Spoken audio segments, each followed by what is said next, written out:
Sénégal est champion d'Afrique. 4 ans après la première CAN, le Sénégal, remporte sa deuxième CAN après cette finale absolument surréaliste. Oui, ça a terminé par une finale surréaliste, irrationnelle, baroque. Beaucoup d'adjectifs ont été ajoutés à ce mot final.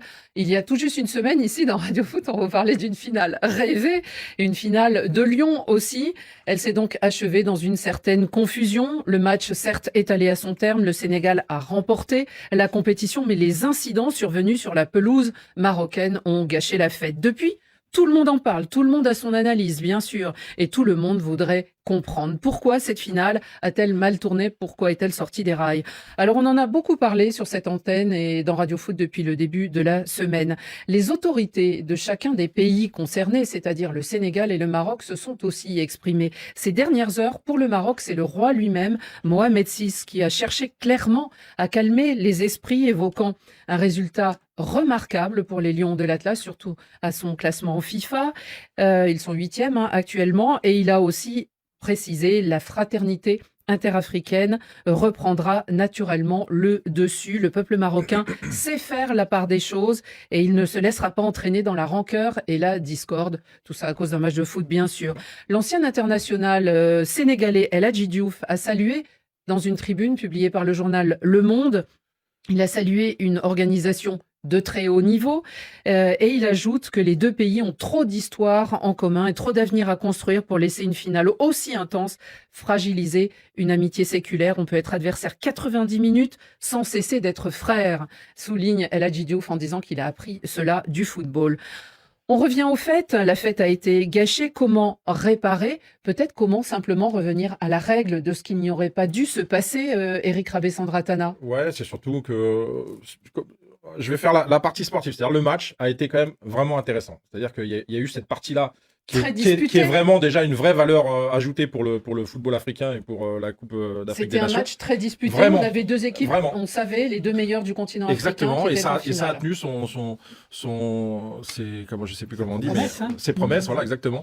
Ça a été un match intéressant. Après, je pense que là où les fautes sont véritables, c'est sur l'organisation et sur la tenue de tout ce qui va autour du match. Parce que même si pendant la compétition il y a eu d'autres histoires, on a vu des problèmes d'arbitrage, des problèmes de public, des problèmes on va revenir sur l'histoire de la serviette sur la demi-finale. Non mais on a vu des choses qui n'existent pas et qui ne doivent pas exister en tout cas. Mais qui n'existent pas, mais qui sont surtout arrivées parce que les émotions ont pris le pas sur la réalité, sur simplement le fait que ça reste du football et que même s'il y a une compétition et la pression, l'obligation de résultat, tout ce climat qu'il y a pu y avoir autour de cette équipe du Maroc qui a été quand même assez forte parce que mentalement pour résister à tout ça, il y a eu des tensions, il y a eu des matchs à jouer qui ont été difficiles, mais ça a été compliqué et gérer toute cette pression. Déjà, franchement, chapeau au Maroc. Même si, à la fin, évidemment, qu'il y a eu, tout est sorti en fait sur cette finale. C'est-à-dire qu'on est arrivé à l'apogée ça a été l'aboutissement de leur parcours. Et du coup, derrière, il y a plus de maîtrise. Et là, à partir du moment où il y a plus de maîtrise, mais là, quand il y a plus de maîtrise, pour moi, c'est la CAF. C'est-à-dire que dans l'organisation, quand on voit des choses qu'on n'a jamais vues au football, c'est-à-dire des joueurs qui se retrouvent à côté du but pour aller protéger une serviette. Déjà, juste ma phrase, on la sort du contexte, on se dit mais qu'est-ce qu'il raconte? Mais d'aller protéger une serviette d'un joueur qui est... Non mais voilà, j'ai envie de dire, on a perdu complètement la rationalité du sport, du football, de la compétition.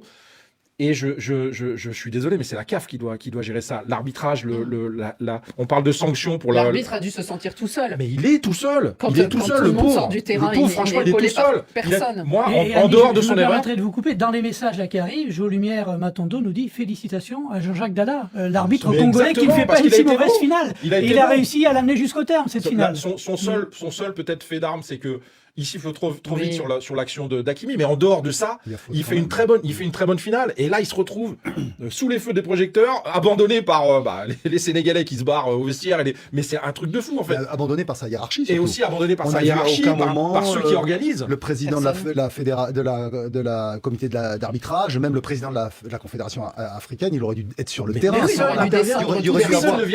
Il est tout seul, le pauvre Jean-Jacques Ndala. Et ça dure 15 minutes. Absolument. Et c'est ça qui est la grande fragilité de la Confédération africaine sur ce moment-là.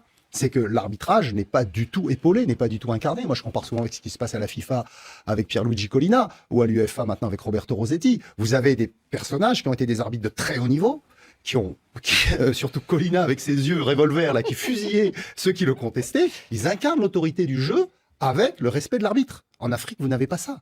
Il est impératif que le président Motsepe se saisisse de ce sujet et installe un collège d'arbitres incontestable. Le problème, c'est que le patron des arbitres aujourd'hui, il est là depuis le mois d'octobre. Mais oui. Et c'est alors. Il y avait eu des grands changements avant la. Et le Béninois qui était là avant, il est resté que 2 ans parce qu'il plaisait pas à quelqu'un d'influent au sein de la Confédération africaine. Donc comment voulez-vous que l'arbitrage soit respecté en Afrique dans ces conditions?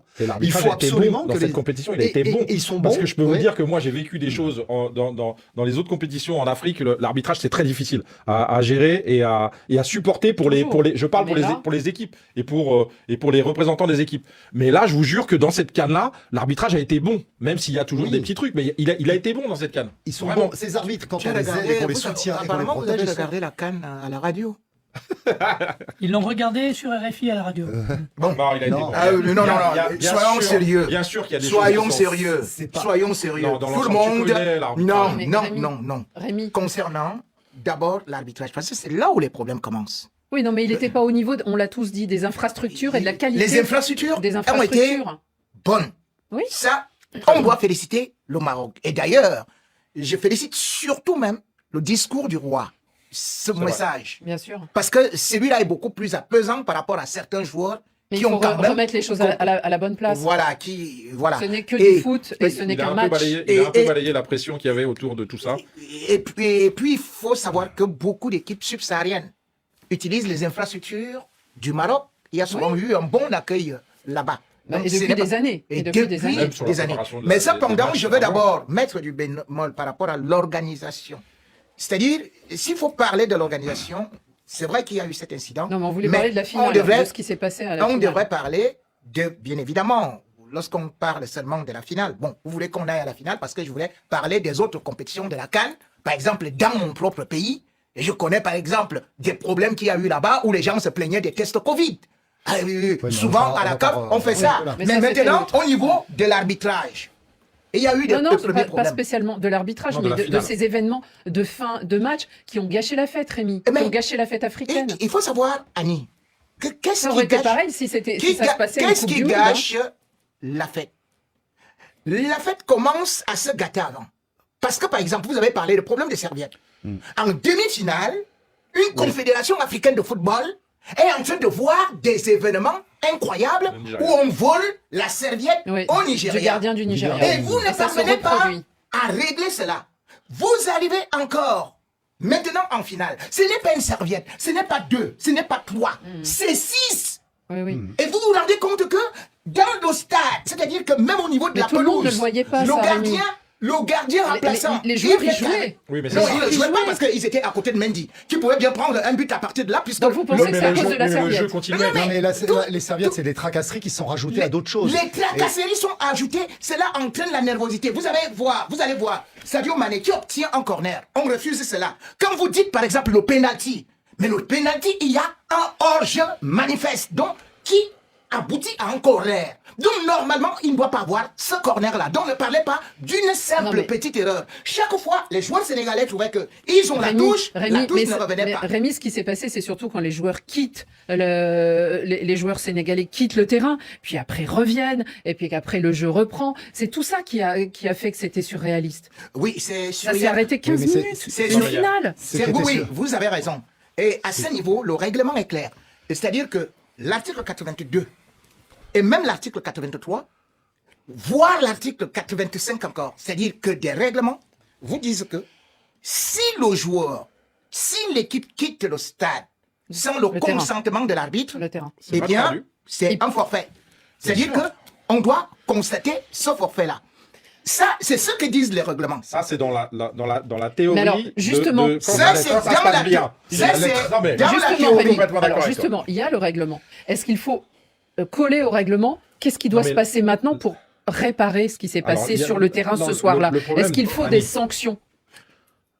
Absolument, il faut des sanctions. Parce que là, on ne peut ne pas mettre des sanctions. Mais j'en prie des gens qui disent que il faut qu'on rejoue la finale. Non, mon ami, on ne cuit pas le pain quand le four est déjà froid. Les Sénégalais, ils l'ont Donc, leur coupe. Ça c'est plus ça qui se discute. Mais sur les sanctions par rapport à l'attitude de certains sur le terrain. Mais sur les sanctions, cela veut dire tout simplement que, d'abord, le Sénégal aura une sanction qui pourra être l'équivalent de 17 000, je ne sais pas, combien de milliers d'euros. Oui, bon, mais ça, la sanction pécuniaire, voilà, ça c'est. Mais c'est ce qui se voit le moins. Sur le plan sportif. Et là, je vais reprendre aussi le cas des cas qui sont arrivés. C'est-à-dire que le 21 novembre 2023, Lionel Messi a aussi demandé à ses coéquipiers. Oui, mais ça, on peut pas comparer, Rémi. Là, d'abord, ils ont été sanctionnés, mais en plus, c'était des choses qui se passaient dans les tribunes.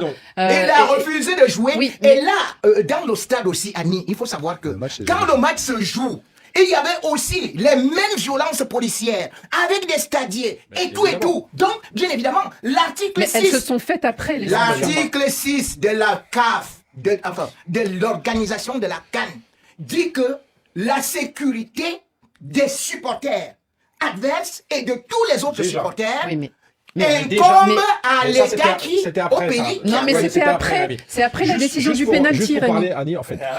D'abord, avant de parler de sanctions et de prise de décision qu'on doit respecter, c'est-à-dire sanctionner l'équipe qui sort du terrain. Ça, c'est la sanction au départ que l'on doit faire. Minimale, c'est ça? Voilà, minimale. Mais le problème, c'est que là, il se passe tellement de choses et que l'arbitre est laissé à lui-même, il est complètement abandonné. Donc là, dans cette situation-là, je mettrais un bémol pour la possibilité de tenir ce qui doit être tenu, parce que le mec est dépassé, tout ce qui se passe autour est dépassé, personne ne vient intervenir. Attendez, parce que la CAF... Non mais attendez, la CAF... Donc il y a eu un environnement. Elle a commencé à distribuer des sanctions. Le président de la FECAFOOT, et vous le savez Rémi, Samuel Eto'o, il a été sanctionné pour son mauvais comportement durant le quart de finale où le Cameroun a été éliminé. Mauvais comportement, lui il n'était pas sur le terrain. Ensuite, des joueurs de l'Algérie, 2 joueurs de l'Algérie, lui il pourra pas comparaître pendant 4 matchs du Cameroun. 2 joueurs de l'Algérie, Belgali et Zidane, ont été sanctionnés de 2 matchs de suspension pour mauvais comportement lors de l'élimination. Donc la CAF a commencé à prendre des sanctions. Il doit y avoir des sanctions très sévères, y compris à l'égard le Maroc, contre le Sénégal et le Maroc, les deux. Oui, mais d'abord Sénégal. Rappelez-vous quand les joueurs suisses se font agresser à Istanbul lors d'un match d'éliminatoire de Coupe du Monde ou d'Euro au début des années 2000, la fédération turque, elle prend 12 matchs de suspension. De matchs à domicile. Là, ça a été ramené. C'était l'UEFA. Ça a été ramené en appel. Mais donc, il faut que le Maroc soit suspendu de matchs à domicile pendant quelques temps, que le Sénégal soit à huis clos pendant quelques temps, que le sélectionneur du Sénégal soit suspendu de banc pendant un certain nombre de matchs, que le sélectionneur du Maroc qui demande à un de ses joueurs. Ça, c'est pour suivre les textes. Mais bien sûr, le sélectionneur du Maroc, comment ça se fait que Saïbari il a empêché le gardien remplaçant Diouf le sélectionneur est responsable de son banc. Donc le joueur, il n'y est pas allé tout seul. Il n'est pas allé tout seul. De toute façon, après la finale, ils se sont de toute façon tous excusés pour faire baisser les sanctions. Pour faire baisser les sanctions. Donc il faut sanctionner tout le monde. On va donner la parole à nos auditeurs internet. On va leur donner au pas. Enfin, moi, ça nous permet aussi cette émission. On a beaucoup parlé des réseaux sociaux pendant cette Coupe d'Afrique des Nations et que finalement, ça avait anticipé, attisé toutes ces thèses du complot ou pas. Et là, ce soir, moi, il y a plein de messages que j'ai pas envie de lire parce que ça continue. On est toujours là-dedans. On est en train de nous parler de corruption. Le Sénégal a gagné alors tout était prévu pour que ce soit le Maroc. Regardez les images avec Infantino déçu au moment du penalty. Enfin, tout à fait. On continue à refaire le match, mais chacun a sa vision. Peu importe qui est faute, qui est pas faute. Il y a ceux qui soutiennent le Sénégal, il y a ceux qui soutiennent le Maroc. Frédéric, et on retombe là-dedans sur tous les messages. Alors, est-ce que vous croyez qu'on peut réparer ce qui s'est passé dimanche soir? Non, réparer, non. On peut pas réparer. Par contre, mais il faut être. Exactement. Il faut froidement appliquer le règlement et les sanctions des deux côtés. Voilà. On ne peut pas. Je vais vous dire une chose. C'est ce que vous m'avez empêché de dire que lorsque Lionel Messi. Non. Lionel Messi. Attends, Annie. Je n'ai pas vous jamais de parler. Oui, bien évidemment, c'est ça que. Et lui m'a dit, il m'a stoppé. Qu'est-ce que vient faire Messi? On m'a dit que non, que j'arrête ce truc-là. Il sort Messi de son chapeau. Tu sais pourquoi est-ce qu'ils m'ont arrêté, Annie? Parce que la FIFA n'avait pas appliqué le règlement. Le règlement qui avait fait que Messi dise, j'assume que j'ai empêché mes camarades parce qu'il y avait des problèmes au niveau des tribunes. Donc il devient responsable de la sécurité. Il a dit, nous n'allons pas jouer ce match. C'est ça d'ailleurs, que le match n'a jamais eu lieu. Voilà. Et 30 minutes après, il y avait vraiment des problèmes. Mais attendez, au Maroc, il y avait des problèmes. Au Maroc, il y avait des problèmes. On ne peut pas dire les Maroc, le problème qu'il y avait.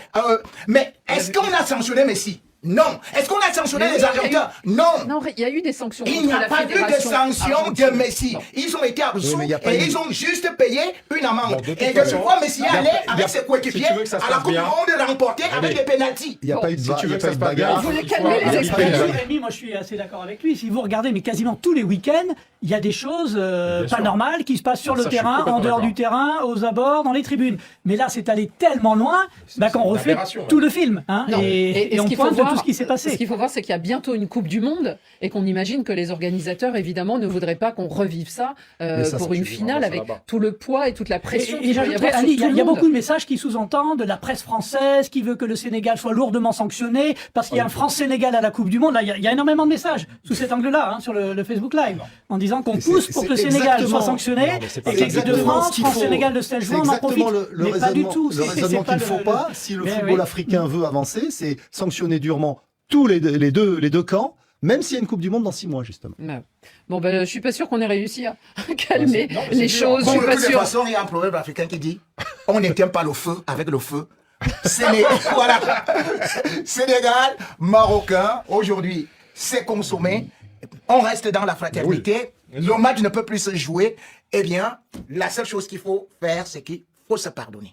Alors, les sanctions devraient arriver assez vite. On parle de peut-être ce week-end, au plus tard, lundi ou mardi, les dernières indiscrétions. Essayez de calmer les esprits. En tout cas, nous, ceux qui nous regardent ont dû voir apparaître cette photo tout à l'heure. Mais un coup de chapeau de notre part, c'est à 2 personnages de cette finale. Sadio Mané, évidemment, le grand Sadio Mané qui a remporté sa 2e CAN, sa 2e étoile et qui a rappelé ses camarades, qui a montré une certaine sagesse, une certaine expérience aussi. Et puis à Claude Leroy, parce que Claude Leroy a essayé, tant qu'il pouvait, de calmer les choses et de faire que le match aille jusqu'à son terme. Ils sont restés à et l'essentiel. c'était pas simple. Surtout. Exactement. Ça, en fait. Ils sont restés sur le terrain. Revenez reconnecter un peu le cerveau et revenez jouer au foot. Et c'est le plus important, n'est-ce pas, monsieur l'ancien joueur? Absolument. Merci Eric.